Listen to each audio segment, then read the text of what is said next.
Hello, and welcome back after a long delay and a long break to Freedom Chasers. I didn't kill anyone last episode. I know that much. I hope what else happened this episode? What are you gonna fight? You have no friends. Well, there's your answer. Fight is Anivari. I just feel like we've not had combat in this campaign. Yeah, that's because there was a combat, and then you were like, "No, we'll just fucking go. We'll just leave that shit behind." So no one was killed last episode. But what else happened? Seraphina showed up and she was mad. Yeah, yes. She was mad, and I got Maldranicked. You did get thrown up against the wall. Yep. Yeah, she was like, "Why? How could you do this? Blah blah blah." And we were like, "What are you talking about? We didn't know jack shit." As per, so you need to redirect your anger elsewhere. Yeah, she didn't like that. But nevertheless, she took Weary's body.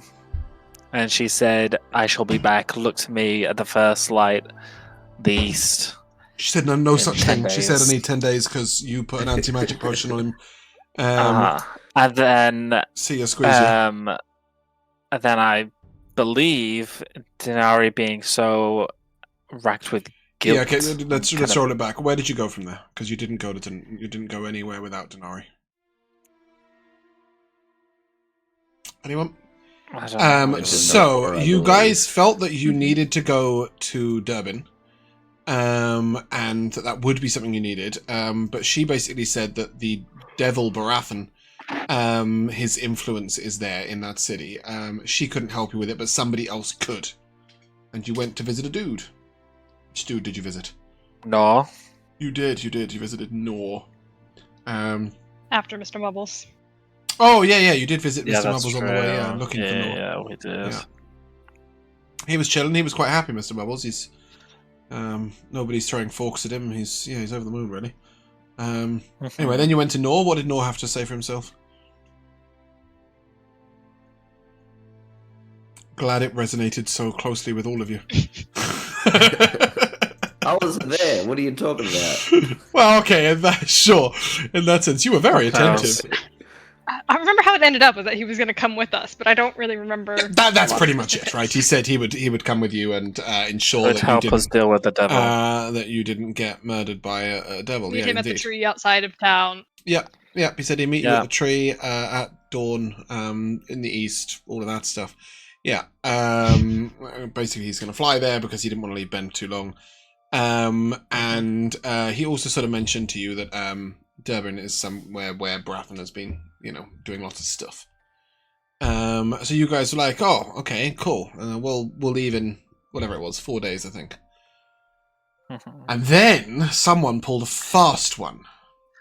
And then Dinari, kind of feeling like it was her fault that all of this had happened, had left us a goodbye note that I shall read. Shall you? I won't read it in Dinari's voice, obviously. No. But she basically said, "With William and Weary's recovery, my presence here can no longer be justified. Seraphina may be to blame for keeping us in the dark about the kind of weapon that godforsaken tea could be, but I am still the one who aimed that weapon at 2 innocent people and caused irreparable harm. The least that I can do is protect you all by keeping my distance while you venture on, which is why I have left early for my parents' property in Durban. None of us can afford for me to be as selfish as I have been any longer. There is something rotten in me that I cannot fix.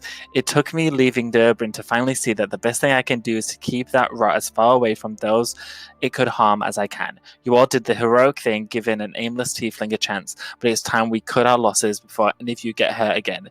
Please come and recover your carriage and steed from me once you arrive in the city. A family of tieflings should be hard to find. Farewell, Dinari. P.S. William's my favorite." You can't see that because it's cut off in the picture. My personal favorite part of this letter is that she called the manky draft horse that pulls the carriage a steed. He's not manky, but still. Anyway, and you guys were like, yes, and so to Durban. Yeah, we were like, we can't just sit on this. It's time to leave. Yeah. And Nora was like, Nora literally chased you down and was like, no, don't go. And we were like, no, this is our friend. We need to go. And just for your reference, like, Josh, that was at that moment that you said goodbye to the combat. Why? Well, you can have a 2-person combat. Yeah, but it would have killed you. You needed Nor and Weary to survive. Well, it's not my fault. Nor has other things he has to do. Anyway, so you guys decided to press onwards, and so you did. Yes, and so we did, and then we got to the Forsaken City of Durban. And to kind of blend in a little bit, our Anivari transformed into what looked like William's sister, which is very sweet. And we kind of scurried about trying to find a tiefling family. We were accosted by some stranger from a dark alley who I think tried to get us to go to the tavern. I think that was a mugger. We met a mugger first. Oh, okay. We met a mugger first who tried to mug us. You met a what? A mugger. Someone who mugs you? I believe you told us the first guy who met us was just a random ordinary thief. Oh, yeah. Somebody did try and steal your shit, and you were having none of it. Yeah. And we said, no, not today, Satan. Yeah. And then we were accosted by another person who was like, you need to leave. And we said, no. And so they slinked away in the darkness. And I think we were then pretty close to the docks, which is where we think... No, you then asked a guard where Dinari's family might be, who told you they were nowhere near the docks, and that they tend a graveyard or cemetery. Yes, that's on the outskirts of town. You headed there, and upon a hill were then accosted by another person with some powerful magic, who was like, "No, really, don't go down there." Powerful magic. Yeah. She sort of appeared out of nowhere. And disappeared into nowhere. Was in an alleyway, no? Isn't that kind of how they work? You were definitely aware she had some magic to her. She may have perhaps been devil kind. Okay. And they were like, "Don't go there," and you were like, "No, we're going there." And I was like, "Well, okay, then you can't have a session." And I took it away from you, and that's where we ended. And it is there that we will pick back up. 'Tis about 8 o'clock in the evening. And as you sit on a hill looking down at Hallowed Gardens, which is a cemetery that is tended by the Grimmeths, which is, of course, Dinari's family. Of course. What doest thou? I guess we look for anyone who's taking care of the grounds, or maybe they live 8:30, nearby 8:45 the at grounds. night at this point. There is a house nearby that clearly belongs to the keepers of the graveyard. I guess we should head over there then. Sorry, bear me a second. I've just accidentally closed my notes. Not very helpful right now. There we go. So as you look down, you can see a house over there. It's about 8:45 at night right now. Yep. Yeah, I'll go over. Okay, you knock on the door. It sounds suspiciously like a clatter, and then which is a bit odd. There's a lot of trinkets on the door that also rattle. Also, wind chimes everywhere. I think he knocked on a dice tray. Is that what happened, Josh? Did you knock on your dice tray? No, my dice tray is on my desk, but I knocked on my desk. Okay. There's quite a delay. And then you just hear a sort of gruff voice on the other side of the door. Who is it? Friends, we're looking for Dinari. She's unavailable. She's working. This late at night? Indeed, this late at night. Not time for visitors, I don't think. Can you tell her that this is William and Anivari? We're her friends. The door opens a little bit, sort of leaving a crack in the door, and he sort of looks at you and gives a little grunt. And there's a hint of some sort of like mutter under the breath, but you don't know exactly what it was he said. And then he sort of looks at you and, you've come to collect the carriage, have you? No, I've come to talk to her. Well, then you should return at a more sociable hour. It's well past dinner and she has work to do this evening. Well, maybe we can help her with the work that she's got to do. I highly doubt that. Well, what work is it? You've got a lot of questions, haven't you?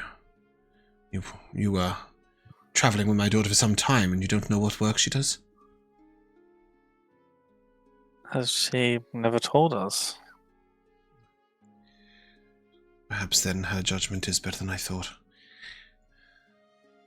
Come back at a sociable hour and you can speak with her. Is there a Please specific give her time? A message. He sort of like mutters something again and then he just walks away. And a female comes to the door who is clearly a little more socially adept, I suppose is the right phrase. She sort of looks at you and... That's grumpy. You may leave a message. I will make sure that Dinari has it. She keeps the graveyards this evening. That is her role and her work. Do I recognize this person? Yes. She looks older than she was when you last saw her, but you do recognize her. Any message I had for Dinari just sort of blanked. She looks to William. Sort You of had a let message? William speak. Yes, my eyes go to Anivari and seeing her kind of, I think William can put the dots together as to why she's a bit. So I'll just say, if you could just tell her that we're in town, and that where he's going to be fine. He's going to join us in a little bit, and that we just would like to talk to her. She looks at you for a second, sort of like almost confused, and then just says, "So your message is that you want to talk to her, but you won't come back tomorrow to talk to her?" No, we will, but you return during the daylight hours. We can't talk to her now, but you've been told twice. Maybe she's. You may speak with her during daylight hours. Return then. I will let her know that you will be here. And that she's wrong about what she said in her message.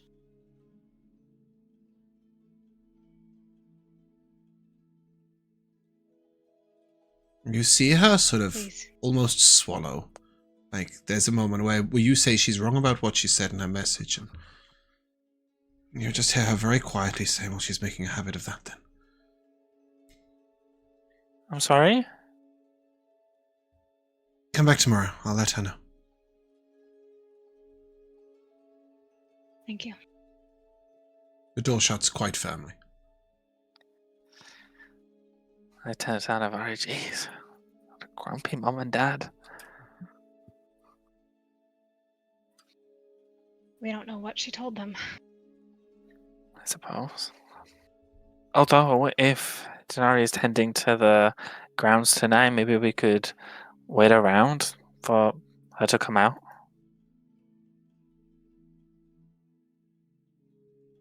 I think if she doesn't want to see us, we should come back tomorrow. But she still doesn't want to see us. Well, tomorrow her protectors might be less protective. But if she comes out to tend the grounds, then they won't need to be here to be protective. She doesn't like to be pushed. I'm so glad we traveled all this way then to push her on a different day. And I'll kind of like turn around to face the rest of the city. So, what do you want to do now? Let's get out of here. Go to the tree.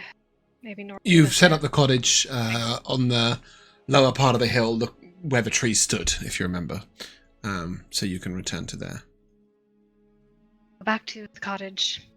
By the tree. Great idea. Maybe Nor will show up. Ah. Nor will show up.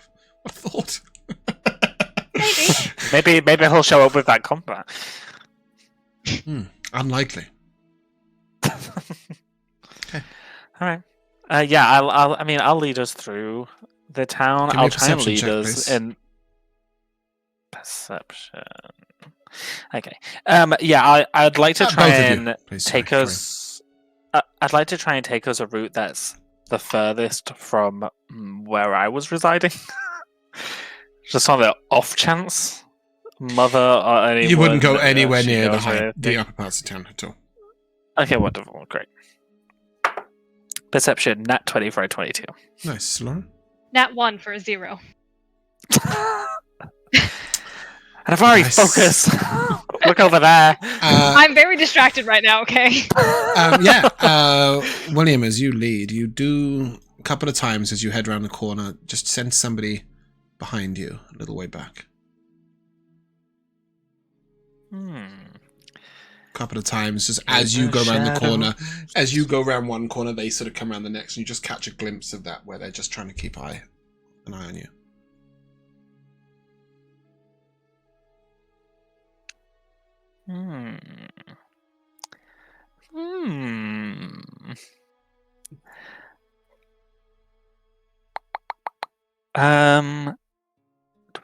Hold on a sec. It has to be a willing target. I hate that.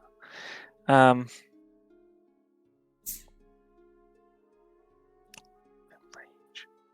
Creature within range, but I don't have to see them. Okay, fine. I would like to cast a message. You reach your hand out, lurking in the shadows, and nothing happens. You don't have any magic. Oh my god, of course I don't have magic! Fuck me! Oh my god, this is depressing. I say that out loud. Are you okay? What are you pointing at? There's I'll just give a very exacerbated sigh, and I'll turn towards the shadows. I know you're there. Just come out. Stepping out right in front of your face, sort of 3 or 4 inches away from you, is a tall, very tall man, sort of platinum white hair, pulled back.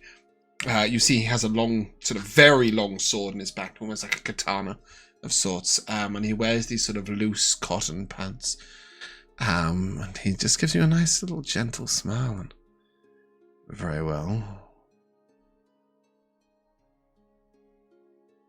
Oh, Jesus Christ. I'll take a couple of steps back. Why are you watching us? He steps right up to you again. What? Do you mind? I push him back a bit. Yeah, can I intercede between the two? Do you want to try and stop William from putting his hand out? He, as your hand sort of goes on towards him, he reaches out and holds your wrist, William, in a vice-like grip, and he sort of pulls you a little closer. You knew you'd be being watched. You've come for a reason, haven't you? We came to see a friend. Ah, yes. Who the devils are you? Indeed. A friend. Not Fiona, though. Not seeking her, are you?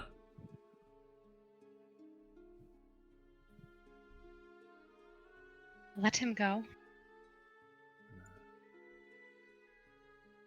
It would be quite dramatic to have you stabbed with a fiery sword in the middle of a... He sort of trails off, and I would remind you that Anivari has no idea what he's talking about. And he just... Oh, for goodness sake. Why can't people just do what they're told? Very well. You can carry about your day. You've been to see your friend. Isn't it time you returned to your little cottage and had a little nap? Who are you?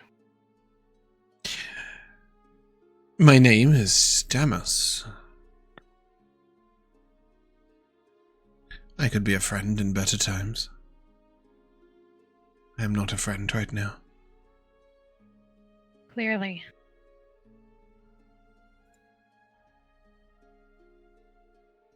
Has he let go of me? No. He almost caresses your wrist slightly, sort of like stroking it gently. I think it best that you get out of town, don't you? And then he sort of guides your wrist and turns you to face down a different road, and it's that way. I'm sure you were lost.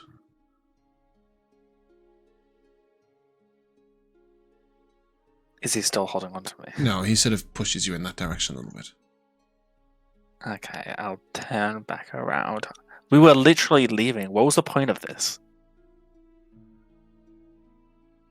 Just so you could touch me, pervert? Angry words. Do you get that from your mother?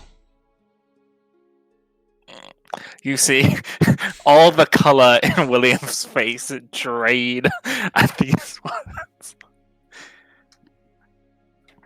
Have a good evening, William.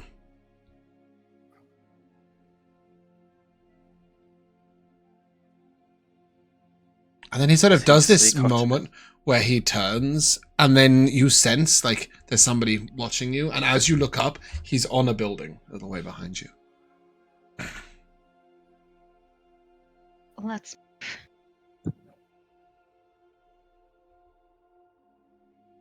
Sorry, Laura, you said let's. Let's move. Oh, okay. Just let's. Yeah. Yeah, let's get the fuck out of here. I hate this fucking city. What Sorry, the hell guys. is that? That's my computer. Those of you on stream, I don't know why. I don't know. Obviously, whoever. I mean, he was talking about Fiona, so clearly, like, has some kind of dealings with the devil. I mean, I don't know if I should be surprised that he knows my mom. I always thought she might be a devil in disguise. A demon. I mean, we have to go to the inn to check on Fiona, but I figured we'd do that tomorrow. Yeah, I think we should still wait out a bit, but it looks like we might not have all the time in the world to wait. Can I have a survival check from both of you, please? Yes, since you asked so nicely. 15. 16. Both of you at this point will look up and realize that you weren't leaving town. That had been your intention, but you'd walked the wrong way. You'd headed towards an inn. Oh no. And this is perhaps why you were turned away. You now, sort of knowing which way to go and looking down the road, you can see the edge of town and you're able to head there quite freely. That's even weirder. He knew about Fiona, but didn't want us to go to the tavern, unlike the other people who did want us to go to the tavern. Both of the other people tried to steer you away because you were not meant to come as only two.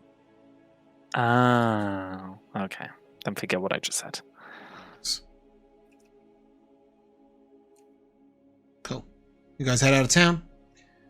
Yeah. Get to the Quickly, cottage. Yeah, get to the cottage. No problem at all. Run, don't walk. Yeah.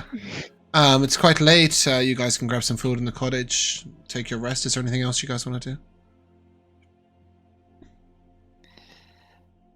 I don't think so. I think it's probably difficult for William to get to sleep tonight.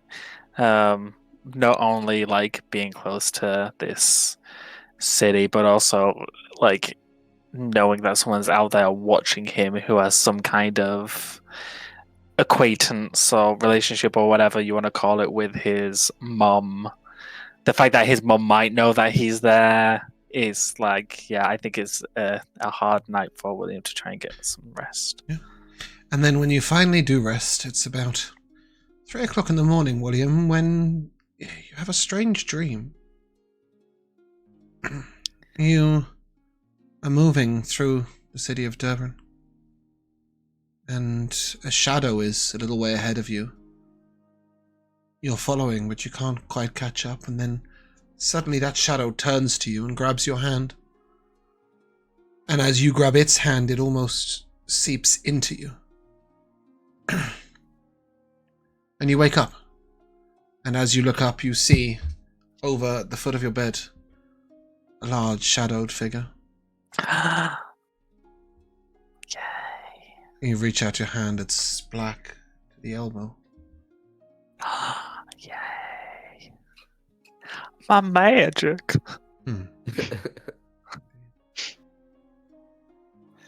Yeah, I think coming to this realization that the tea's finally worn off, and I have my powers back. I think I just hesitating a little bit, probably start casting some cantrips like more darkness and claws of darkness and stuff like that. Just kind of flexing my muscles, so to speak. Mm-hmm. Yeah. And you do All looks good. a long way away. Weary.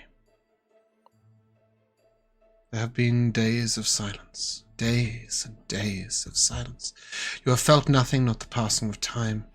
You remember nothing of that time, and then suddenly you're awake. You open your eyes to see a sort of bright white being standing over you. You see sort of their hair extended out behind them. They're almost made of light. You see these sort of black eyes, dark inside the white of this creature. And you hear this sort of chanting at you.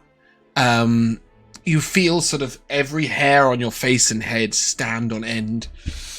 Your body sort of pulled forward a little bit. You feel alive. You feel sort of a vitality you haven't felt in years, as if you are young again, as if, you feel a strength sort of pulsing through you. As the white light sort of fades from this character, you see Seraphina standing in front of you, looking over at you, and she pokes you in the face. Oh. Well, it worked. Good. How do you feel? I feel good. What's that thing? That'll wear off. Okay. Well, you were dead. Don't worry, just a temporary setback. Okay. Yeah. And now I'm done with you, so, Durbin, I believe. Good luck. And she pats you on the shoulder, and you just gone. And you are standing outside the city gates, looking out at a hill with a tree on it. And standing by that tree is a familiar figure. You can see a Loxodon looking down at you, and seeing you just spontaneously appear about 20 feet outside the city, Nor gives you a slow wave. You have your crossbow on your back. You have all your stuff, your regular pack. You notice you're wearing very, very clean clothes. A white tunic, a white pair of trousers, and a leather jerkin. You've got your pack, your pouch, everything you would normally have, except no Tim. And then sort of like as an afterthought, a moment later, you just hear a mad squawk as Tim appears to just fall out of thin air towards you and just flap his wings madly and catch himself slightly in front of you. And then he pecks at the side of your head and begins to sort of chant at you. You're back, you're back, you're back. Yes, mate. Yes, mate. I'm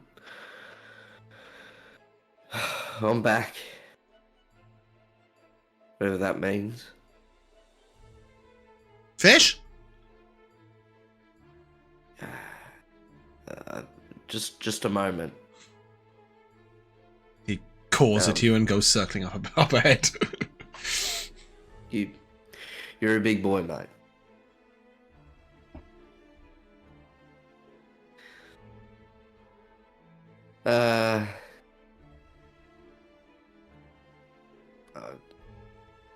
Alright, so I'll start just making my way over to north. Yeah, he sort of gives you a hesitant wave. Oh no. It's you. That was so unnecessary. What's wrong with you?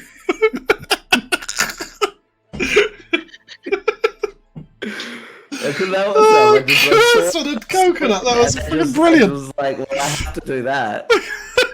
He looks at you and he doesn't say, "Oh no." He looks at you and says, "A dramatic entrance." No. I feel dramatic. Does that make sense? I feel full, but not full. Full of life. It's hard to describe. You're full of life. Yeah. I'm sorry to say it probably won't last long. You've been brought back from the dead, from what I understand. You'll stay alive, something but like that. your sudden surge of vitality may wear off. I hope her deals for your revival were nothing that will further affect you. Can you give me a time frame? 10 minutes. Oh shit, that's quick.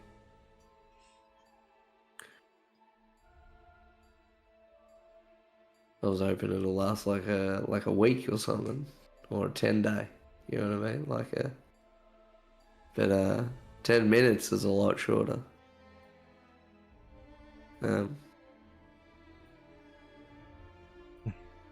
Oh, better make the most of it. I just do a backflip. Give me an acrobatics check. Hell, Jack's been dead too long. He's feeling mischievous. 17. Yeah, why not? Yeah, he gives you a sort of impressive. Your friend's cottage is just over the hill. They will wish to speak to you. Wait, one more thing, and I go and have the healthiest shit of my life. Just somewhere random. No. On a grass hill. Yeah, there's gonna be By the like, you tree. know, I just sprint away. Oh, yeah. You know what I mean? He looks at you as you come back, and almost, it's. I hate to follow up on that, but it is almost like you shit the vitality out. Because by the end of it, you're feeling a little weak, a little frail. I'd like to take this time to remind you that you will have disadvantage on all death saves going forwards. I remember that one. Yeah, not that I'm expecting you to make any in the next few minutes. Alright, I can feel that it's over. I'm sort of arching up my every vertebrae in my spine and my neck crack. Alright. I was saying, your friends are just over the hill. I'm to meet them this morning, but you should go on ahead. I'm sure they'll want to speak to you. Okay.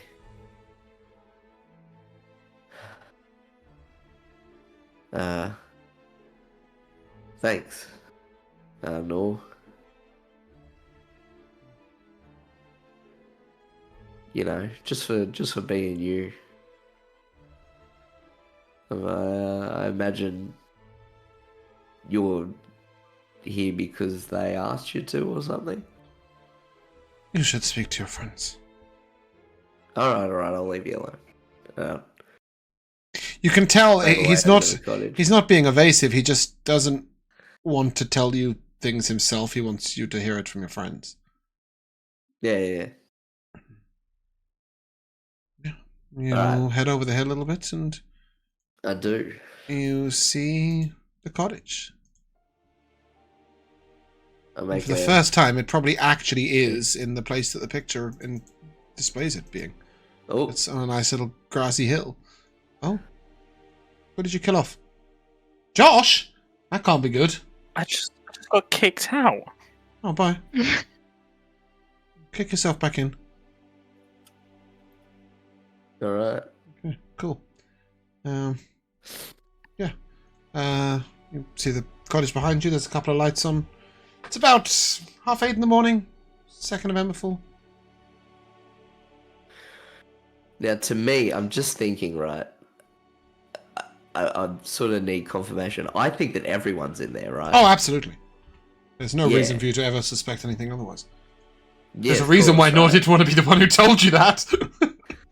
Yeah, that's why I was like playing so coy with Hmm. Nor, because I'm like, everything's okay, right? Mm-hmm. Everything is absolutely wonderful. You're alive.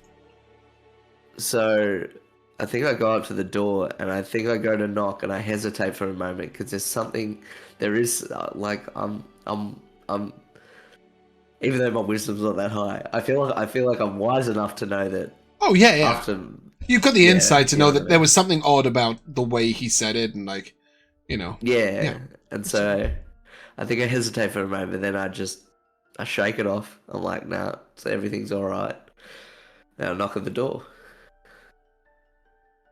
I'd imagine that Anivari was going to try to stay awake to keep watch, and ended up just sitting on the couch and eventually falling asleep on the couch in the living area.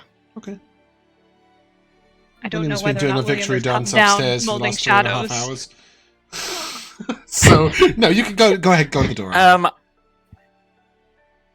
If that's okay. Yeah, I would say William is probably on his way down, but for the sake of simplicity, Anivari, go to the door. I will jolt myself awake and stand up and rush to the door.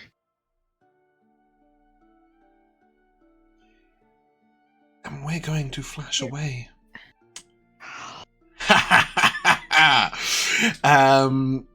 It's been a long night at the graveyard. This would have been your 3rd night back tonight. I think. 3rd night back. At the dawn, as your sort of shift ends, if you will, you notice a couple of people lurking around the outskirts of the graveyard. One is a tall man with a sort of very beautifully coiffed hair. He has a large sword on his back, sort of katana. He wears these sort of wide cotton pants. He's quite well dressed and well to do. The other looks almost like a beggar. Very grotty, sort of hair missing from one half of his head, burn scars down his jaw, sort of permanently facing a rictus of a scowl, wearing rags, bare feet, but has what looks to be a quite pricely dagger with no sheath under his grotty belt, sort of bright silver. It catches your eye even at this distance, 60, 70 feet away.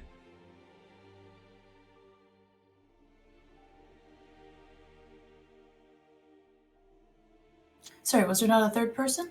Or No, was there just the two of them. Just the two of them. They're not next to each other, for what it's worth. They're sort of 20 or 30 feet apart, but both of them are very clearly at the edge of the graveyard, looking at you.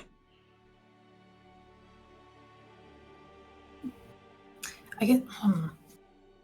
They're within earshot. At least, like if I Yeah, shout. absolutely. Yeah, like 60, 70 feet. You can Yeah. probably talk quite loudly, and they hear you. Yeah. I guess I tell them it's early for guests, but it's not prohibited. Come, pay your dues. The gentleman with the sort of wider pants and the sword in his back strides confidently into the graveyard. He walks over and... I don't tend to visit the dead very often. My visit is for the living.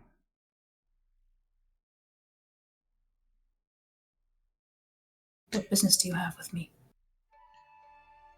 Have you been feeling a need, urge, a desire? You've returned back to this quaint little life of yours, but as soon as he says it, you know what he means. You immediately think, you've been putting it off a few times, but you've really felt the need to go and visit Fiona at the Dusty Minstrel. I think that's the name of the tavern. Sorry if it's not. Wandering Minstrel, there you go. The Dusty Minstrel is from a completely different campaign. You're right. The Wandering Minstrel. Yeah, you've been feeling a need for that, and he looks at you. I could help with that, Sorry, what do you think? I could help with that, You miss Fiona. Is that why you want to visit?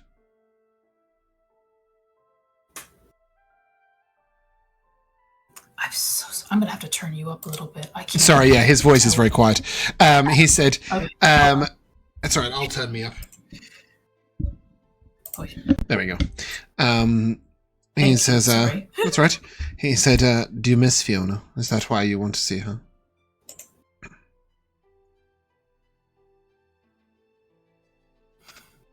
These are some very pointed questions, which makes me think that you know more about this than I would. Most assuredly.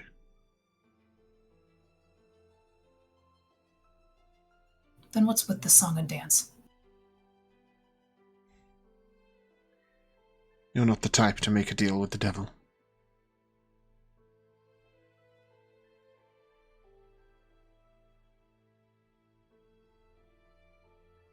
He sort of hesitates and looks at you for a minute or two.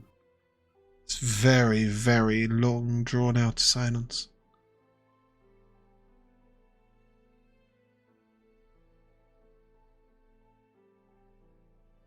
Say yes. And then he walks away.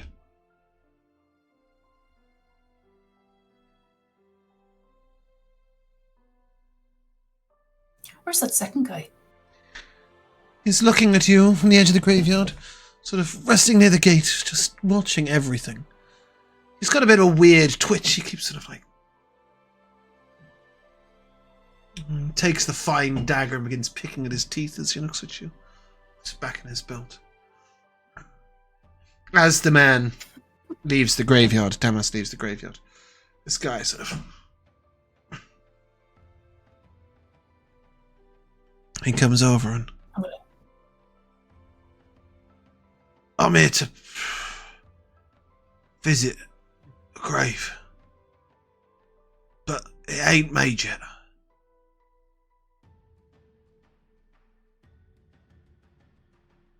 It ain't major? It ain't made yet. He died last night. Well then, if you're looking to figure out when burial will happen, you'll need to be speaking with my parents later in the day. Why later in the day? Song and there. Do you see them here right now? I assume they're up in the house.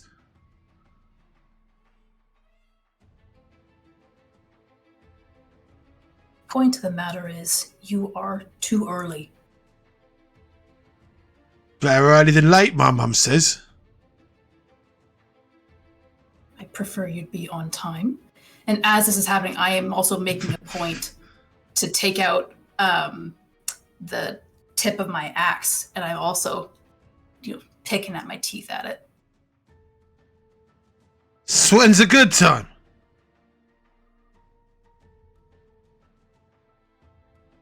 When we're more open. When's that? Should I come by every hour till I see you open? How am I meant to know?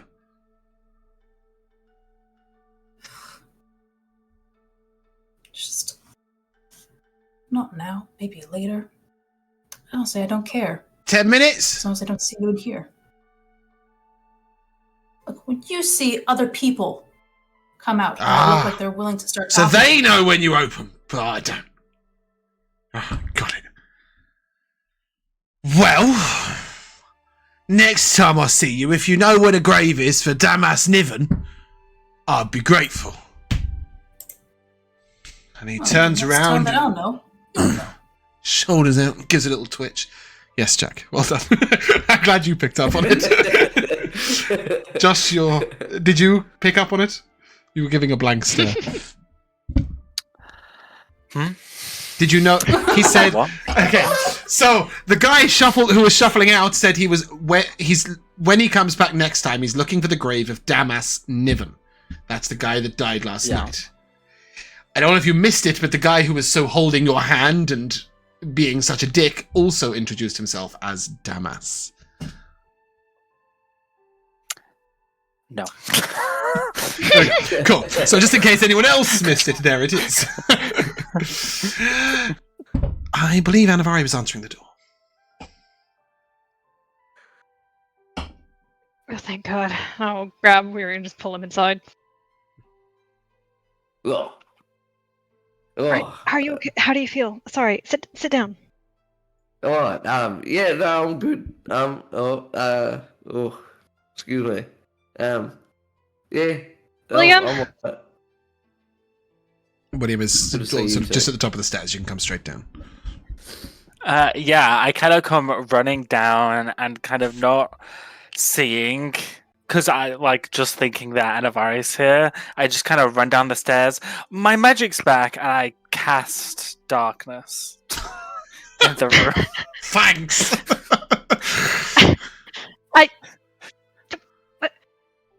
Congratulations. Can you turn it off?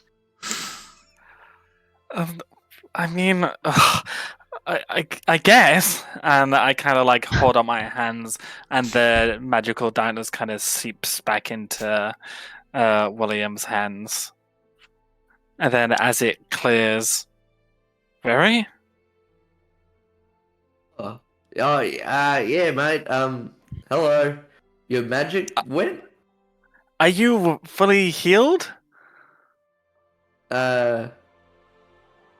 Well, I mean, I could always do with some extra bit of, TLC, but yeah. I'm here. I'm walking and doing all the stuff that a regular person does. Maybe So she except for can't the keep her talking to word. Tim bit, but Yeah, where is he? We've not seen. He's not been hungry. following He went us. out. We went out for fish. But he'll find us. He always knows. Well, he always has, a read on me, and same, vice versa. Okay. He's I'm fine. glad you're back. We kind of need all the help we can get.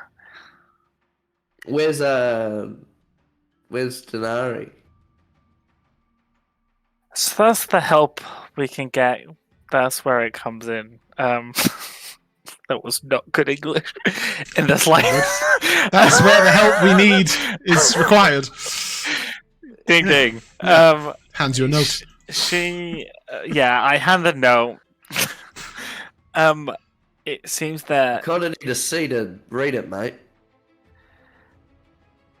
the doctor's gone. Doctor's gone. Very good. Yes, I suited back in. She's kind of taken this whole thing personally and quite hard, and her parents are quite grumpy. The tea, the magic tea. Seraphina's magic was still working on you, apparently, and that's what happened.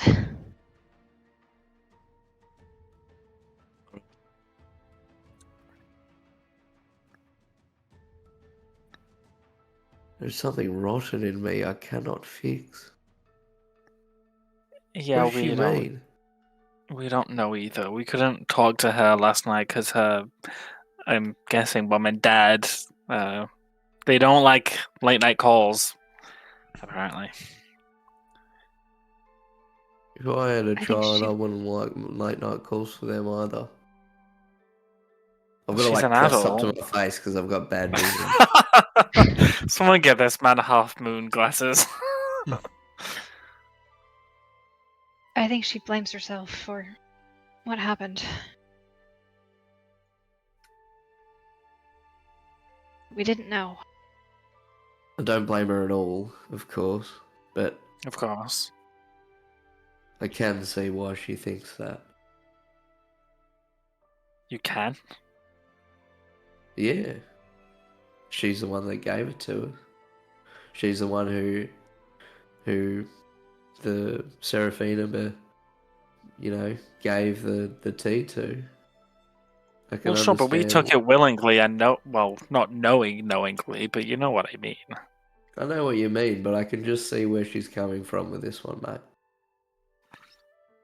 Well, maybe Not you'll that I be able agree to with get her. I through to don't it agree then. with her. I don't agree that she's to blame. That's not what I'm No. saying. No, of course not. Well, maybe. Are you good with parents? I don't think Well, I they had some. like me. Well, no, I mean with other people's parents. Well, I think I'm relatively. As long as they don't judge by the look and the cut of my jib, I think I'm pretty good with people. Funnily enough, just as long as we get a conversation happening, it's hard for me to break. It's hard for me to break the ice, so to speak. You know what I mean? Mm-hmm. So, sometimes I can be off-putting if that's hard to that may be hard to believe. You just look at me. I look fucking won't disheveled believe as it. hell. Actually, do you want some magic pastries before we head out? I don't know if Seraphina's fed you. I don't know. Am I hungry, James? You could definitely eat. Well, I can definitely eat. Okay, I'll head to the kitchen and get a basket of, All the pastries. pastries, yep. Cool. Lovely. Yeah. As you guys sit down to breakfast, I wonder whether do you discuss any sort of strategy as to how you might approach Dinari or what you might say to her, or are you just assuming you'll go back and say no, you're wrong, and she'll just be like, oh, okay. Well, that would be the hope. Oh, okay. But obviously, people are a bit more complicated than that. Dinari's renowned for just changing her mind instantly. Obviously, Yeah. Not stubborn at all. So it should be fine. So do you guys discuss what you're going to say, or do you just sort of Yeah, of course. plan to wing I'm it? going to bring up I think the first thing I'm going to bring up is. Remember one time she wanted to leave, and I fought her for it. Remember that? That's true. I think she wasn't going to leave at that time regardless, but I think it was the sort of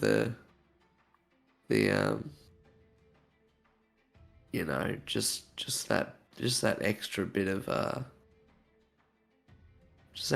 of something that just made her feel maybe that we cared about her, and that we wanted her to stay. But I think it's different this time, guys. I think. I don't think her parents would look kindly if the three of us came to beat up their daughter. Well, there's that. I was thinking more. I was thinking more or less what that fight represented. It's like it's no matter what, you're coming with us. I don't think that's the right approach anymore. I think we have to respect her decisions, even if it means her leaving us.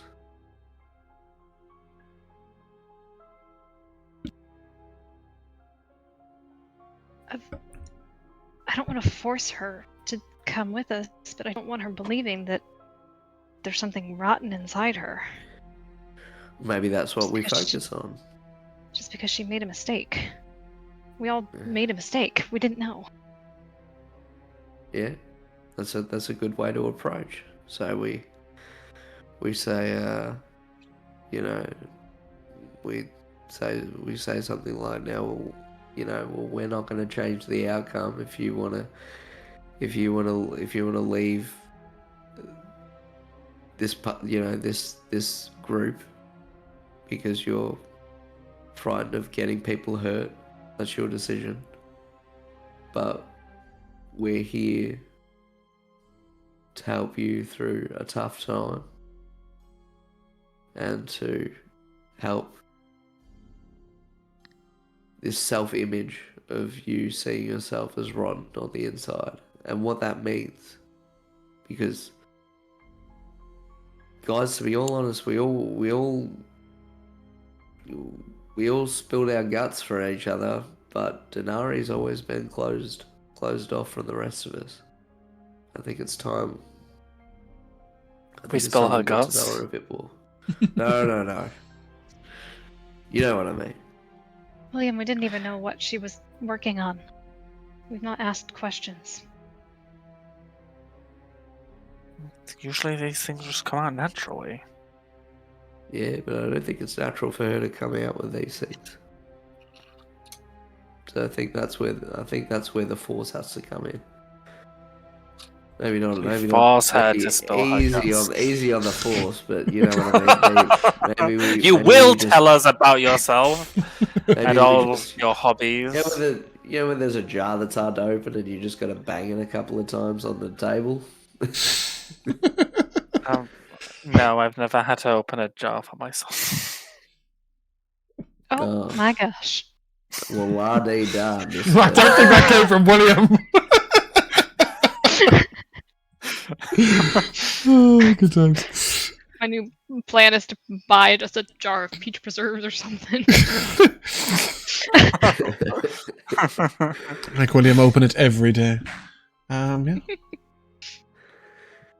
Okay, well let's just head over then. It's daytime, so technically the parents should be happy. And we need to check on Fiona. But we need everyone to do that. As soon as she says that, Weary, you'll almost forget about Dinari. You just sort of think, we need to check on Fiona. You feel yourself like get up and begin to walk towards the door before you kind of catch yourself and like, wait, what? Why is that such a sudden need?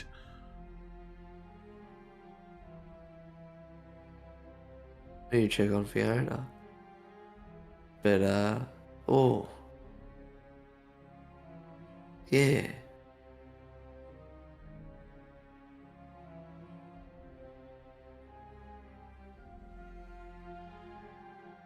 Well, I almost feel I need to, like... Sorry, Jack, I just feel I need to, like... I just feel I almost need to, like... brush the thought away from my face, you know what I mean? Like, it's, like, so, like... enraptured in my like vision. I can see it. Absolutely. What'd you say, Elora? That kind of thing has been happening to us too. We are planning on meeting Nor as well for him to come with us once he shows up. No, he's just outside. I go and open the door and look out. Yeah, Nora's standing like sort of 20 feet away, and he's looking up at the sky. And as the door opens, you just hear him go. It's very clearly like put on. He's just thinking like, can't look like I'm waiting. Sorry, guys. That's right. I'm apologizing to stream. Yeah, he's sort of doing that. Hi, Nor. Oh. Fancy seeing you. Good morning. Morning. We need to. No, wait. We need to go find Dinari. Yes, I would imagine so.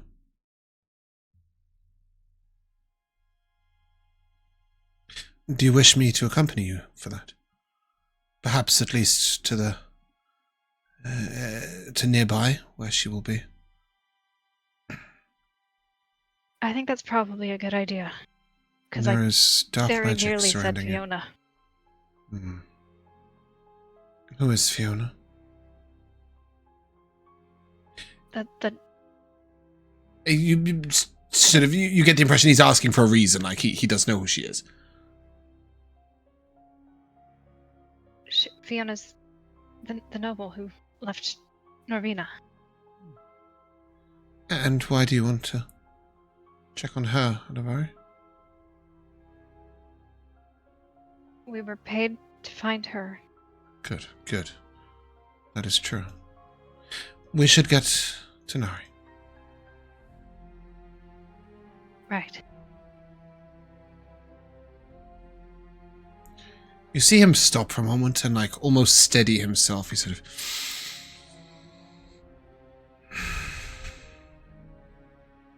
yes. I'm ready. Are you all ready? And he looks to William and to Weary.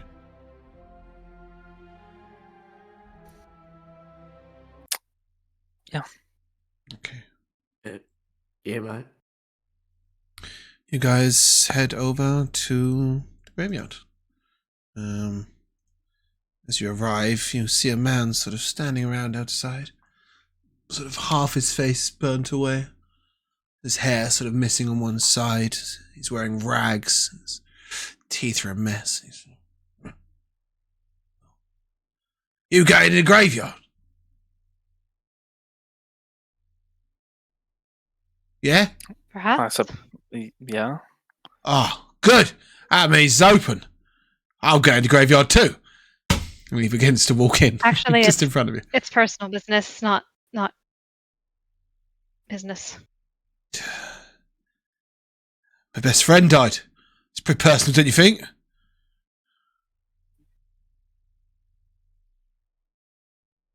I'm sorry. Not kind personal, you mean? All businesses at a graveyard is personal, mate. It's what I tried to say to the girl, but she weren't having none of it. Should I have to come back at sociable hours or something? The girl? Tiefling girl. She told me to come back later when other people were here.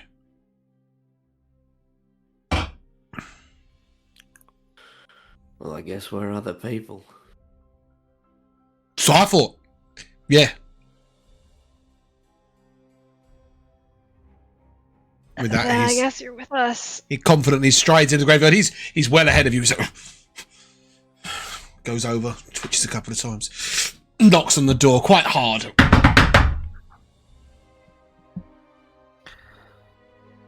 I kind of whisper to these lot, is it too much to ask for normal people to visit a graveyard?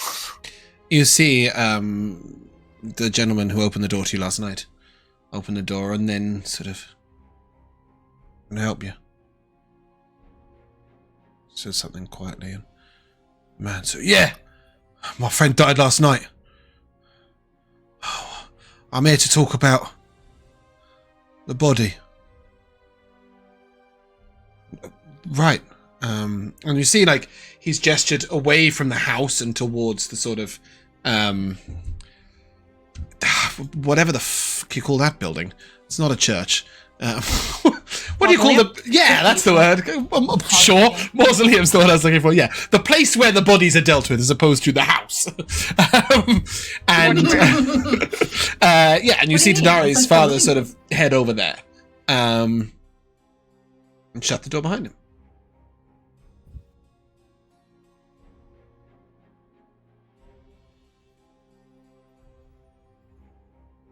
The three of you are sort of halfway across the graveyard. You're sort of here, I would guess.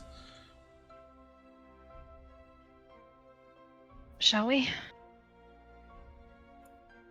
Yeah, I guess so. Nor sort of says, I think I shall wait a little back there. And gestures towards the gate, Why? towards the graveyard. You don't need me to join in your conversation. It's personal. Right? I don't know. A druid who loves life. I think that could be pretty inspirational for someone who wants to be alone. No. I'm not here to help with that. You see him sort of like backing out. He's like, I don't want anything to do with your personal emotional shit.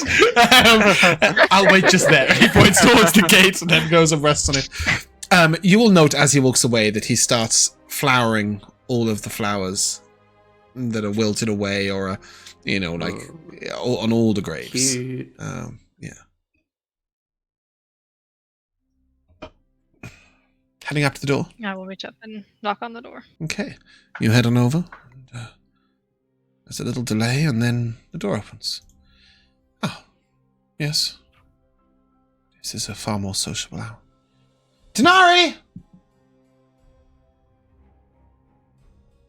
I think for a split second, I see Dinari's mum. Mm. And then I turn around and look at Anivari. I didn't ask you a question this Actually, morning. well, Anivari, good you look point, like yeah. William's sister, right? I think I probably would have changed, to look like William's sister Okay, again. that makes sense. Yeah, okay, go on. And- I was gonna say. And clarification that I will say again, Anivari does not look like Dinari's mother. No, Her but she initial would have inspiration, reacted not the very longer. differently if you had been a tiefling. I just want to make that clear. Yeah. So that's why, I had assumed you were still in sister mode, so let's carry on with that assumption. Yes. But yes, you do see her, and then, she calls, Dinari! Those travelers you were with are here. Yeah, no, I'll come down and the door and head towards where I've probably tied off the steed Mm-hmm. and the carriage. Oh, so you head out. Yeah? Head out the door. Yeah, it's just like a Okay. CM. So as you head out the door, gesture. your mother sort of will retreat into the house, and as you sort of come out and you see Weary and William and Anivari standing outside. Well, no, you don't. You see William, Weary, and random some stranger. random girl you've never seen before.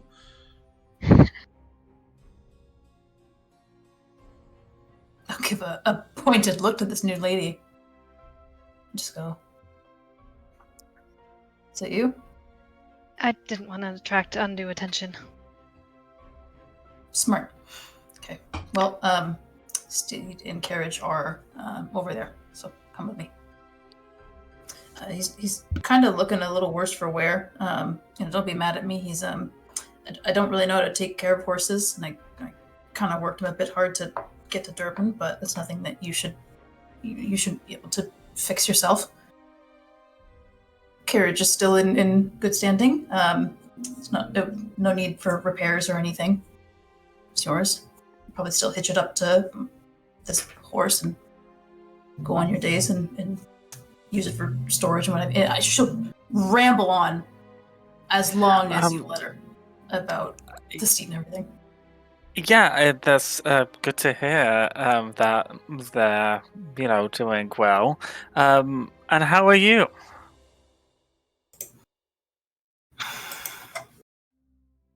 Gives a fuck. I think we do. That's why we're here.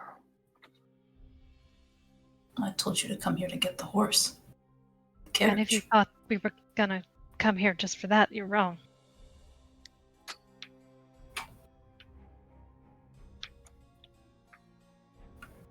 So what? What do you mean, so what? We're a team. We chase freedom, no? Oh, I think the we is going to take on a new definition from now on. Why? Why does it have to take on a new definition? It was a good definition as it was. Why are you so eager to keep me around? 'Cause we're friends.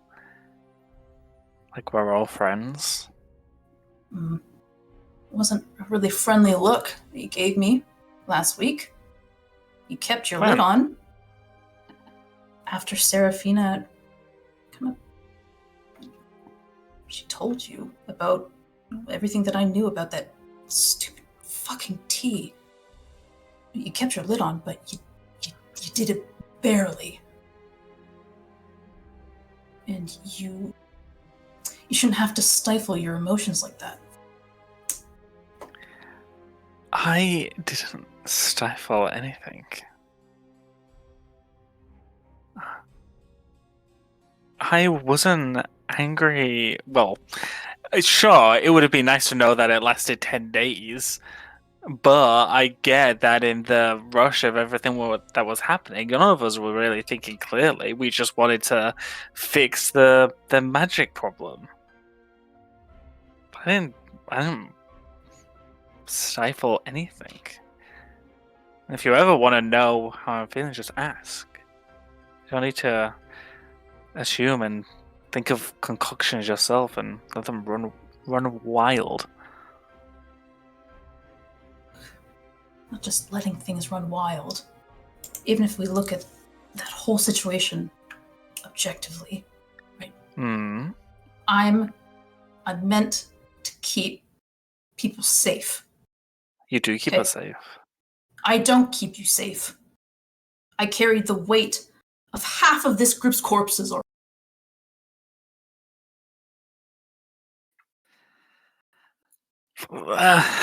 Okay, so no one said we were the best adventurers ever. But we're all in one piece.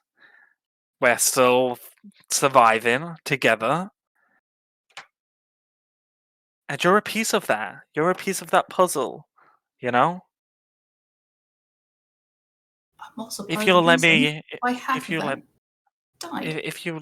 let me use a cooking metaphor, I'm the sponge cake, fluffy and delicate, and just the right amount of sweetness.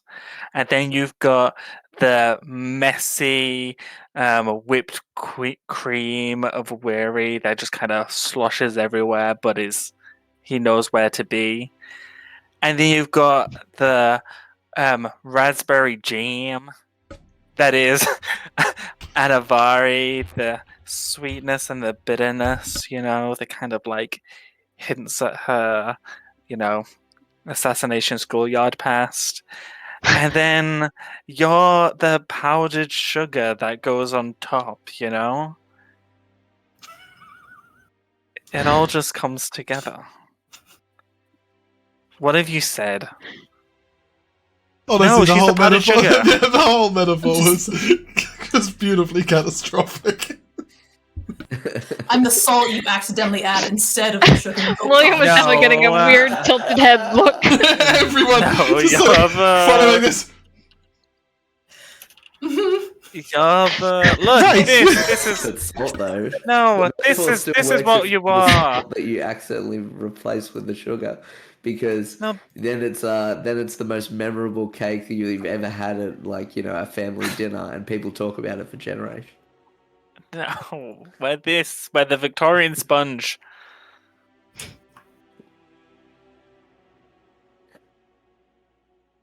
Point is that we're a team. Fucking mind. It's a weird point, but the point stands.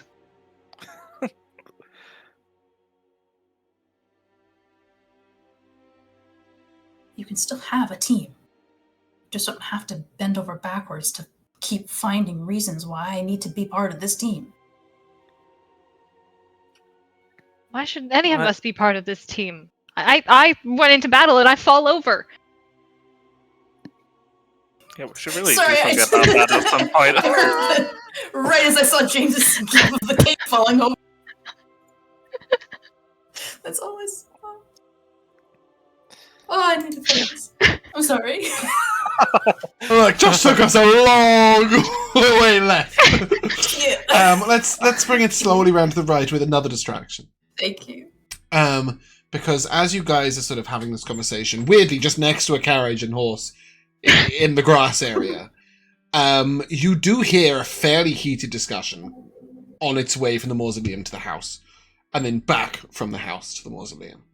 The gist of it seems to be, I brought the body last night. That sort of seems to be the conversation that's going on, and that just wanders off again. And at that moment, as you're sort of all standing there talking about cake, Dinari's mother sort of just walks around and sort of looks over and gives a little nod, and then walks away back to the mausoleum, leaving the four of you to sort of continue talking. Give a nod to me? Looking to see whether you were with people still, or whether you were not, and whether you had concluded your business with the travelling people or not. And then sort of seeing that you haven't, gave it a little nod, almost to herself. And then headed off to the mausoleum.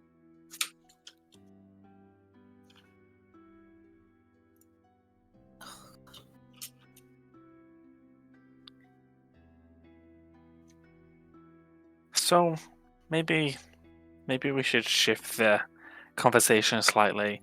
What did you mean by you think there's something wrong inside of you?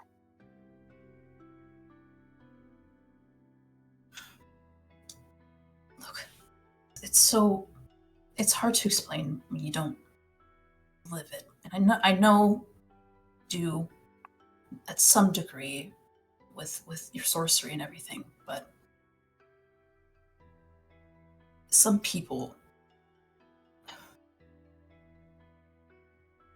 it's hard to work in this business as you do when people think that just the act of touching their dead loved ones damns their souls to hell simply because you've got a pair of horns growing from your head. And we try, as a family, to stay strong, to say that that's not true, to aspire to be better, to do better. And I thought I could carry that out, outside of the gates of this place. And then when I did, look at the carnage it caused. Okay, these people here that are underneath the ground, these people I can't hurt. Maybe they have a point. Okay. Maybe I'm not meant to interact with people on the outside. I'm meant to stay here. Maybe they were onto something.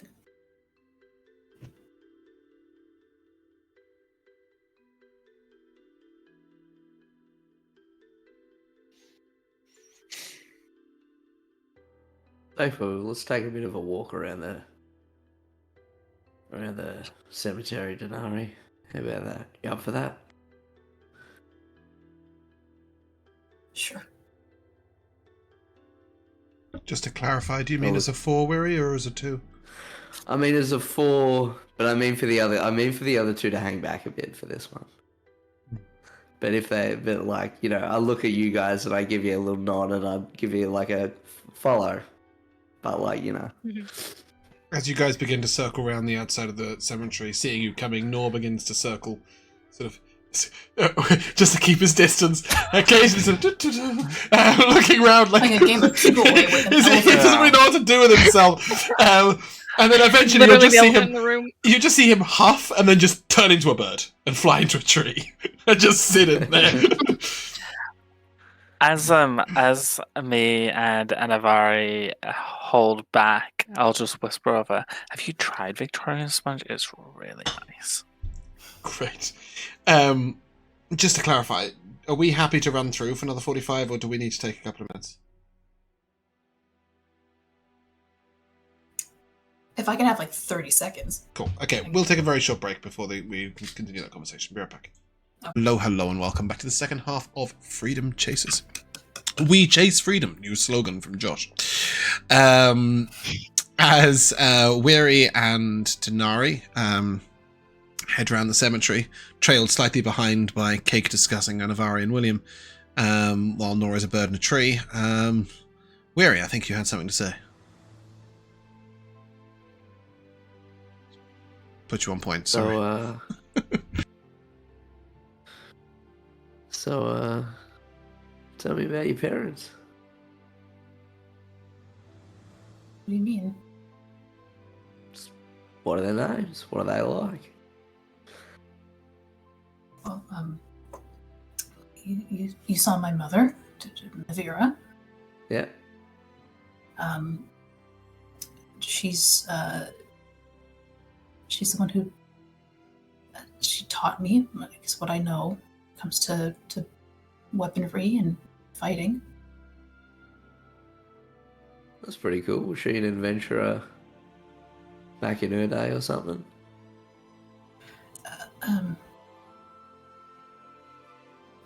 Not really.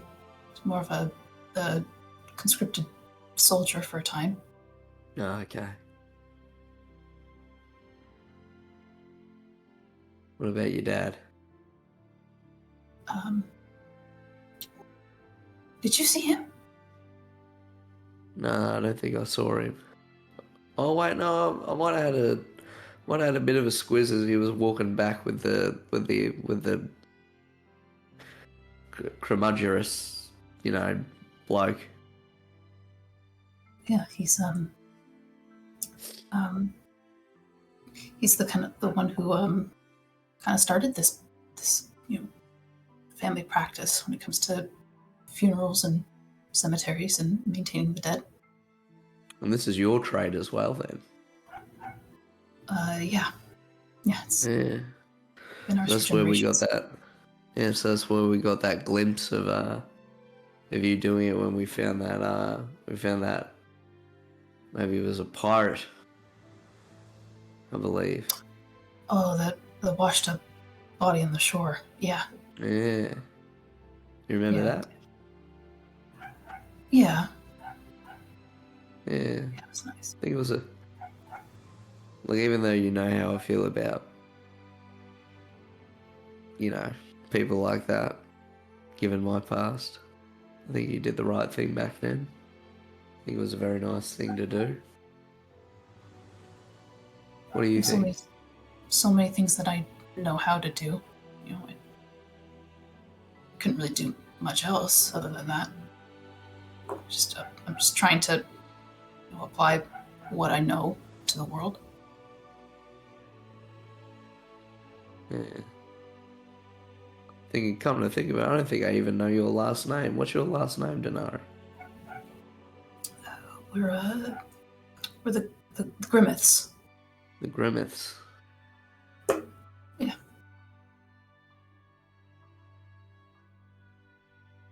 Well, my name is, as you know, Vivian. Mm-hmm. And my last name is Everett.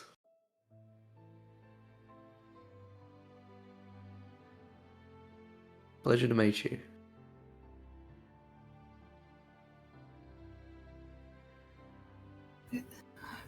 It's not that I don't appreciate you saying this, but why? Why are you telling me this now? Because I'd like to pay respects and actually meet the person who helped save my life. Oh, fucking enough of that. I didn't do a damn thing other than end it, actually. You didn't? I did. You didn't help me. You didn't help me at all with the ritual to save William's life, and then you didn't help nurse me back to health when I needed it. You didn't do those things. I didn't do a damn thing other than sit around, watch you in your comatose state, and basically just keep myself awake. Basically putting myself into a stupor. I had no power in that situation at all. Yet you remain vigilant. Yeah, well, what good did it do? Well, apart from helping feed me and making sure I had what I needed to survive that onslaught. You were just there for me. Cool. I kept you alive long enough just to kill you again.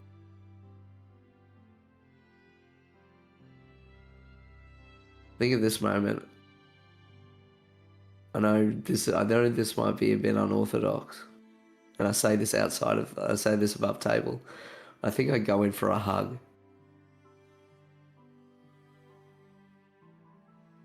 But I don't fully commit unless you fully commit.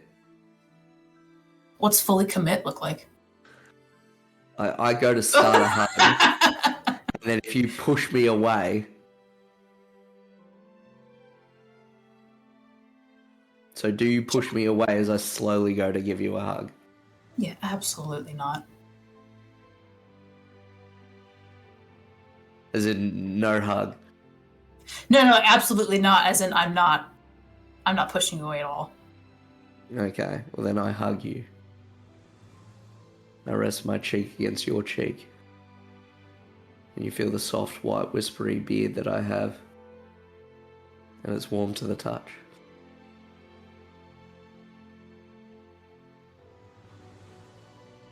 I say,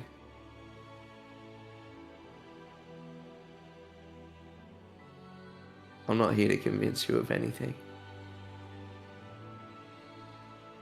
I'm just here to thank you. And to tell you that deep down, there's a place in my heart that will always be there for you. So whatever it is you choose to do, I will respect that.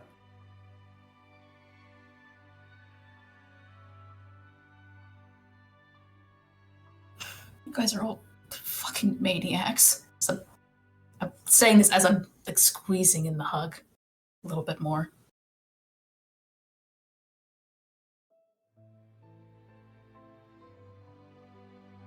I'm gonna elbow Anivari in the ribs.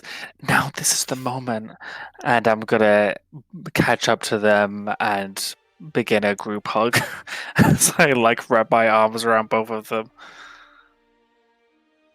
I'm gonna like grit my teeth for a second, and I'll come in and I'll join, and I'll just, yeah, but we're your maniacs.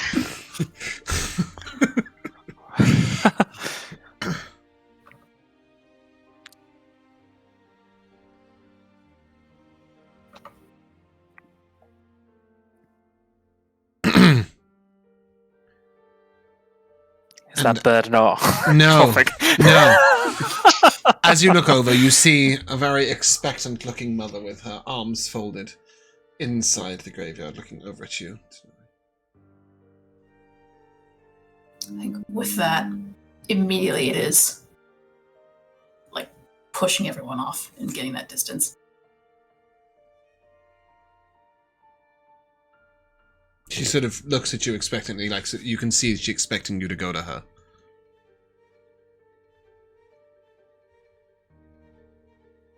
Sorry, we were just wrapping up, giving that final goodbye hug. You all hear that? Yeah. Miss Grimmeth. It's a pleasure to meet you. You would have to go Today, over to speak to her at that volume. She's like in the middle of the graveyard, so you're like a good sort of 100 yards away. 100 feet away. I think I start to approach and then speak Okay. up more Yeah, loudly okay. then. When you say Miss Grimmeth, she yeah, just... Yes? Pleasure to make your acquaintance. Just call me Weary. I'm a friend of Well, I have need to. Dinari's here. It is only if you wish. Just to address me as such.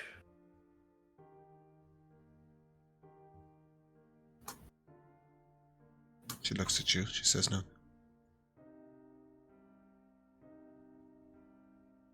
Sorry, I also missed what was said by both Jack and you. So basically, he said Miss Grimmeth, I'm weary, should you wish to address me as such. And she said, will I have a need to? And he said, we don't have to, but like, you can if you wish. And then she's just staring at him, waiting for him to say anything of import or necessity. Oh, looking to him, not looking to... No, Sorry, no. I thought you were looking to me. No, she's just looking, weary, like. I'll look back and say, this is William. And this is Anivari. Are you making introductions because you plan on sticking around? Well, I'm not suggesting anything. I'm just, introducing ourselves as because we're your daughter's friends, and I'm just being polite. I knew you traveled together. I would call Dinari my friend. That would explain why you were hugging her. You have intentions? What kind of intentions do you...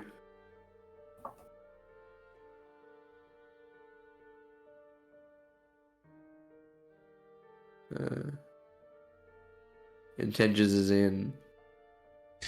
Clearly not, then. Dinari? Mm-hmm. We must visit the town guard. You'll keep watch? Always. She nods and then walks towards her husband. Wait. Do you also intend to stand guard? She looks at Anivari. I just wanted to say thank you.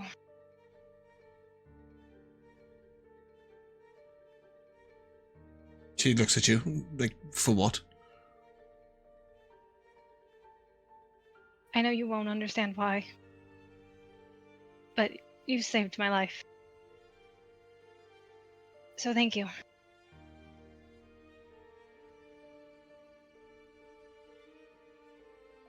It was my duty. You can tell she thinks that you mean when in her line of work prior to the business.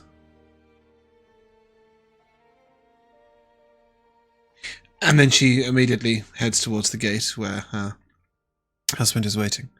And you see quite hurriedly they head towards the town guard.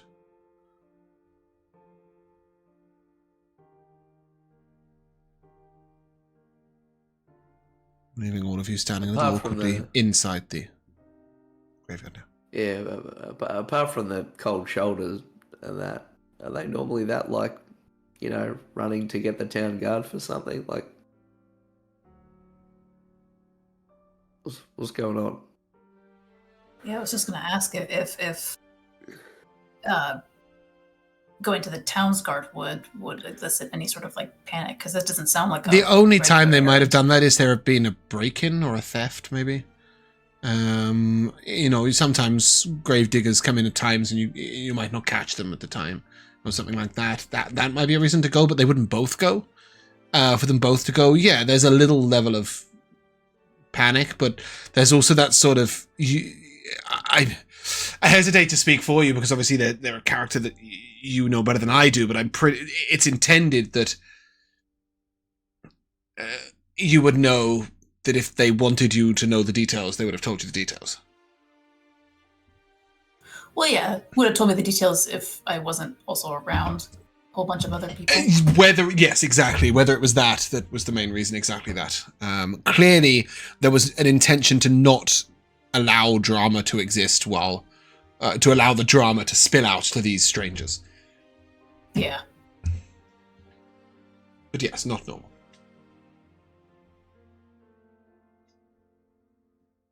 Sorry, so bring that back to Jack's question.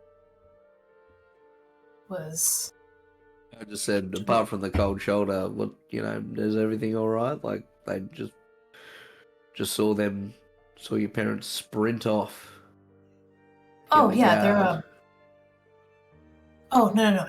This is a family of very capable people. They're motivated. We have a job to do. So it's like a regular occurrence. Like we don't need to be alarmed or anything like that. But they do everything with a good sense of urgency. okay, just running around like rabbits. All right, sounds good. Just making sure everything's all right. Yeah. Anyway, going back to the cold shoulder thing. She didn't like us.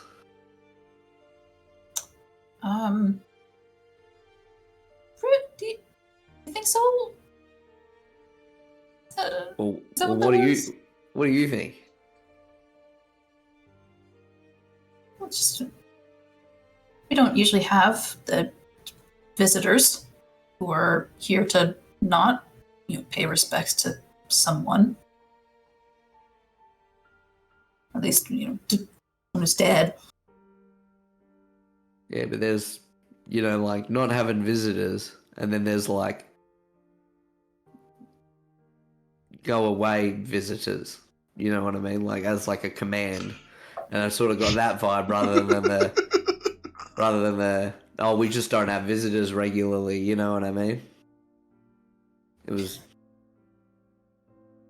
I think they're just scared that our conversations will pull my attention away from my job. Just actually something that I need to continue with. Is that what happened? You like now's time we're gonna ask questions. All right, this is the time where we're gonna start to open up a bit. Can we walk and talk at least? I do. I need to keep guard. Yeah. You need to do all that. First of all, how'd you end up traveling if your parents are like that?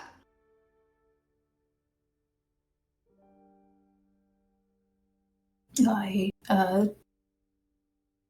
told him on no uncertain terms that I had to leave, and that I'd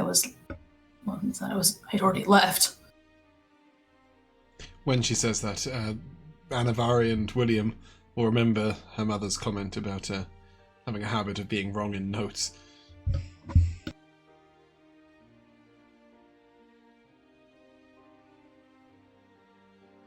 Okay. So you just up and left.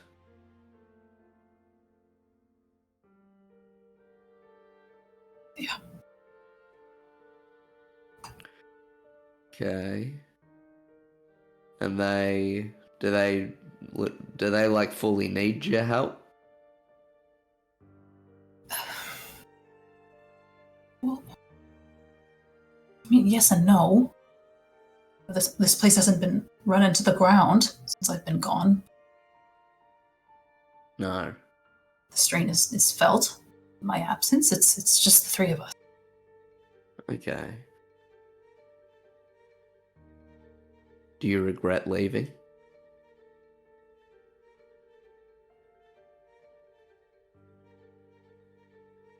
I don't know. I think I wish what I got up to when I was gone was something that I could feel better about.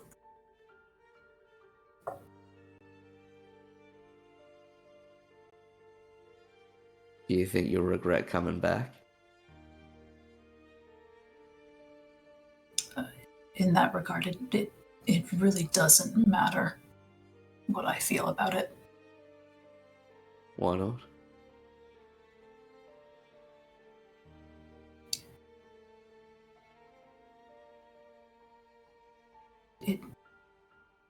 I am needed here.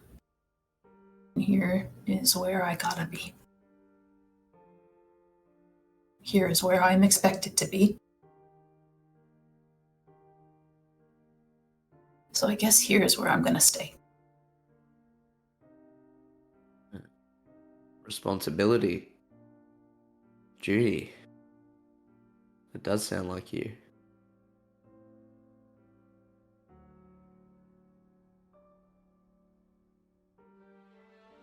So why leave in the first place?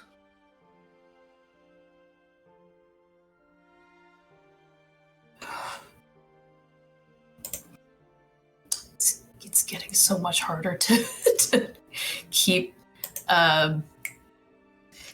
You can see it on my face. It's getting more difficult to keep answering these questions with the same amount of candor that I've been for the last little bit.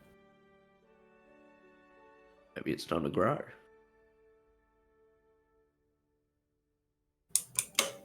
And I'm not gonna grow at the expense of other people's lives. Oh. Oh.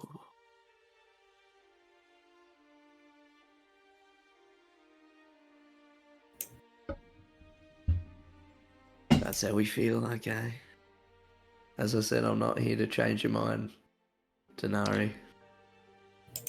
Do Anivari or William say anything about whether they are there to change her mind, given that you're present? I've been kind of letting Mary take the lead. I just wondered whether when he said, I'm not here to change your mind, I mean, certainly William had been quite pointed that he is there to change her mind, at least to Anivari last night. That's true. And I'm not going to stand in his way. We are ignoring one thing. And that is that we all need to go find Fiona. All right. Trust me, I haven't been able to forget about that. Yeah, and if you don't come with us, you're going to end up going alone. And that's not going to happen. So if I have to come back here and chain myself to you, you're not going back alone. If you want to be done with this, I should be able to find a time soon where I can make an excuse on the basis of running an errand in town to leave here. Yeah, and if that errand, evolves into us having to traipse around and deal with the devil in the mountains and we have to go off on adventuring again, we can always say that you're coming back here once that errand's done. You're not gonna be able to convince my parents that I get to go off again outside of this. I don't. We just need to tell them that you're off on an errand. It's not lying. We just want to tell them how long it'll take. That should probably be something that I broach myself. So I can take care of it. I just think things are a little tense right now. It hasn't been too long since I got back.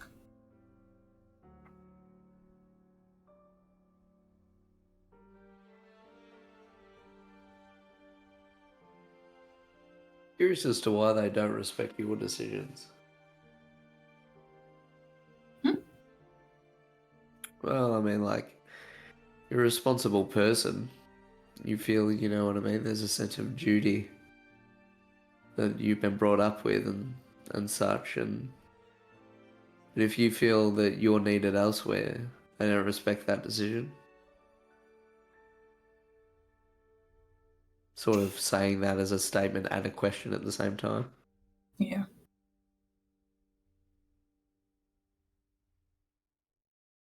Let's just say in all the years I've been alive, I haven't been able to convince them of that idea yet.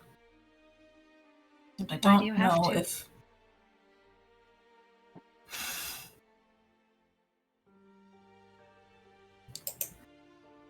The only reason I'm as good with a sword as I am, why I know how to issue last rites and pay respect to the dead the way that I do, it's because of the two of them. They instilled that in me. As soon as I could walk, my mother was looking to put a wooden sword in my hands and let me practice sparring against the table legs. So that you'd be prepared to tend a graveyard? Yep. It's this and only this. You do a lot of sword fighting in your graveyard? Fair bit. There's plenty of trouble. Undead are rampant around here. No, a lot of times you get not only the grave diggers and sort of stuff, but you also get people who are coming to harass the family because they're tieflings. So that needs guarding, and then on top of that, you do occasionally get the odd budding necromancer who wants to come and summon the undead, and also other things. It's fantasy world. Have you seen how much trouble happens in graveyards in video games? Like Dinari's well practiced. How many video games are you playing where you spend your time in a graveyard? Oh, there's always a visit. But anyway, certainly at least some, sorting. If it was your mum who wanted you to learn how to wield a sword and not what you wanted, what do you want to do? Well, I don't know if it's right to say it's not what I wanted. When I was a kid, I wanted to be some magical adventure extraordinaire cemetery hero person, whatever the fuck. Well, I mean, there are, people who aren't so lucky in life can learn how to wield magic. You could do that. As there's a flashback to all of the times that Dinari's been like, this stupid fucking magic stuff, I don't get it. Yeah. Stupid. I don't get it. At the end of the day, it's the skill set I have, and if this last month has taught me anything, it's best applied here.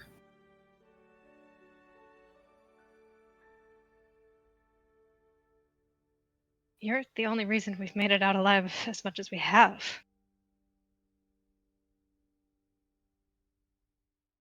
Also the reason why 2 people here died.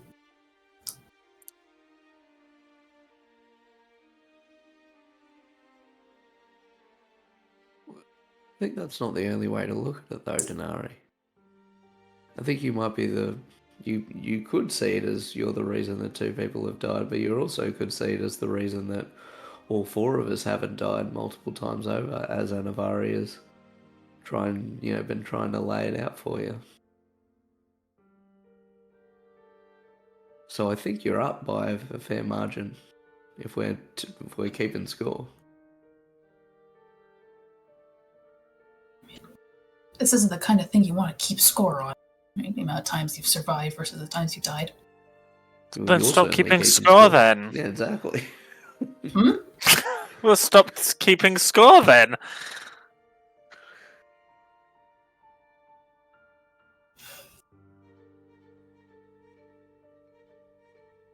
That's not something that I can do.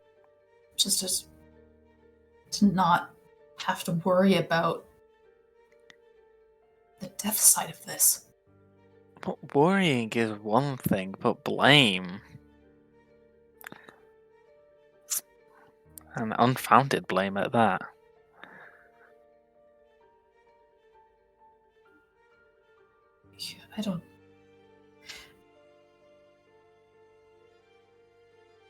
I don't know if you of all people can convince me that the blame is unfounded.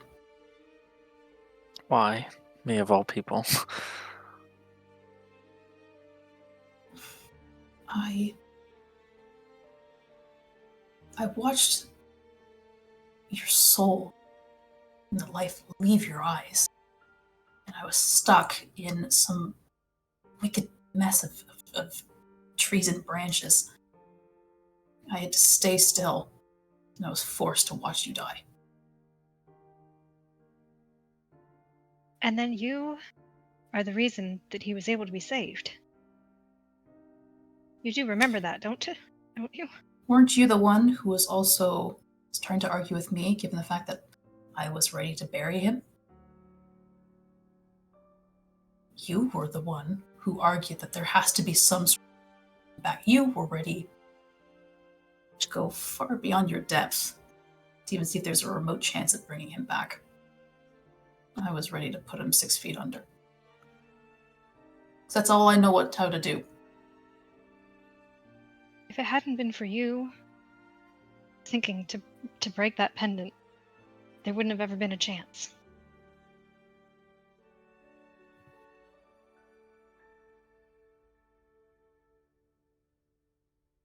Again, that was magic from an outside source. And you're the only one who thought of it.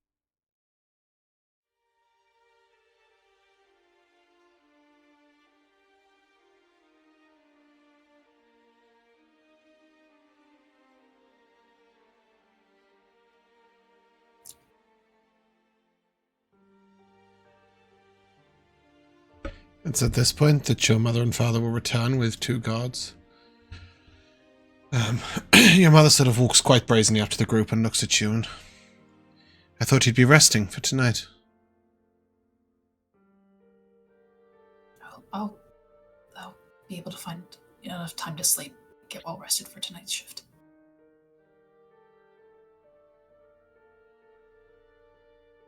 You don't need to work tonight.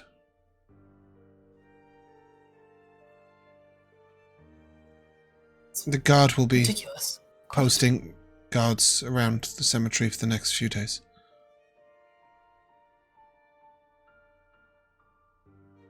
We're gaining the assistance of the local guard. I would speak more of it in private. But if you need longer to say this goodbye, just know that the graveyard doesn't need guarding at night for the next couple of days. You see, she seems a little sort of like dejected, confused, lost. She seems... she's definitely struggling with something. Yeah. We won't need much longer. I'll see you in the home soon after.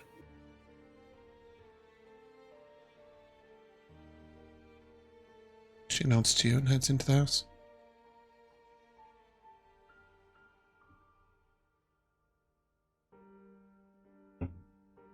I'll turn to the rest of the party and go, well, this has been a nice chat, but well, you're definitely not strangers. You'll be welcome back, so long as you come at reasonable visiting hours. But there is a horse and a carriage that are. What about if we want to see you outside of regular visiting hours? Well, then I'm at work, and I am not to be disturbed. You guys should probably all be asleep by then. I thought you didn't need to guard the cemetery for the next few days. My father will find something else related to the cemetery to keep me preoccupied. It's not the only thing that I do here. Well, maybe you can call in sick. How about that? He's not gonna give a shit. I'll work sick. But don't you need to go to the tavern? We need to find Fiona. And I will find a time. This is still just, it's really delicate, okay? And I promise that I can find a time. Well, then we'll leave it up to you to get us. Dinari seems quite capable of, deferring this. William and Anivari, you feel like, I don't know how long we can defer this. Weary, you feel like it's time to go. It feels much more imminent for you, much more necessary.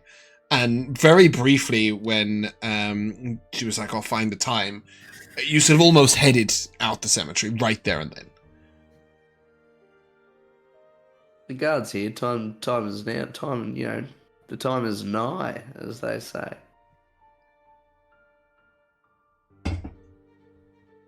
Then at least let me. If you guys really need to go right now, then. Yep. Ooh. Yep. Yep. Just let me go back into the house and I'll think of something to say to get. We'll go. Okay. Bonza, mate, we're off. Dinari, as you head into the house, your mother looks at you straight away and says, "The body was brought to us last night, just before you went on duty. Do you recognize this man?" And she shows you a piece of parchment with like a sketch on it of the man who came to visit you this morning. White cotton pants, katana on his back, hair back.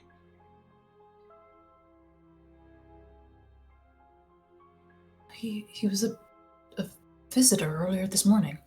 This morning? She looks at you. No. Yeah. You must be... He was brought here dead last night. And I think that's a good place to He end. stood in front of me. Oh, He did stand right in front of you.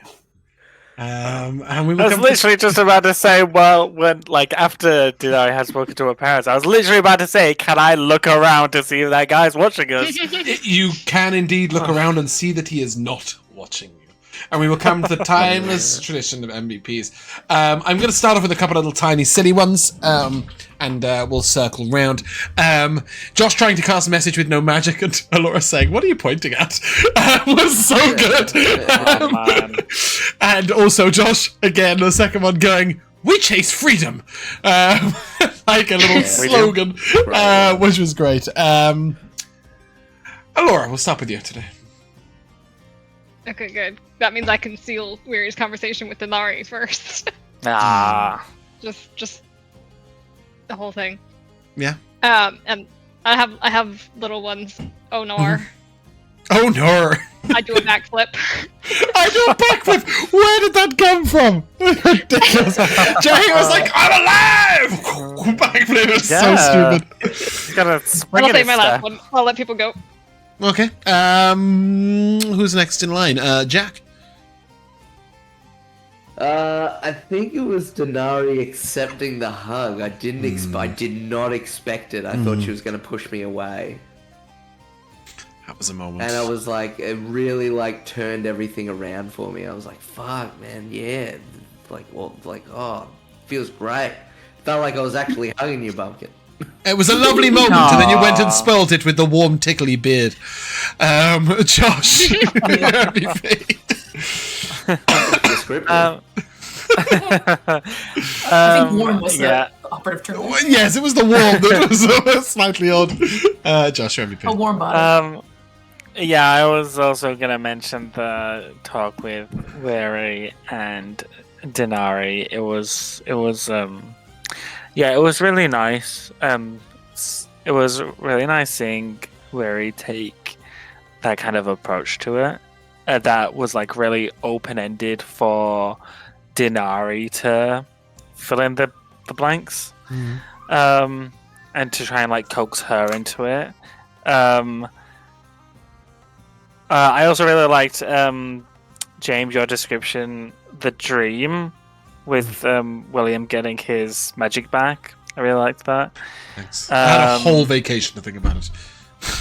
I had like no other things to prep for this session apart from you getting your magic back and making sure I knew who Bumpkin's parents were. So 14 days to think of that 7-second dream. I'm glad it paid off. No, yeah, it's actually really good because it leads into something else in a couple of levels. So I liked it. Just before I hand over to you, Bumpkin, I will just bring up Pyrus' MVP from chat, which was Josh doing the recap and saying, "And we don't know jack shit."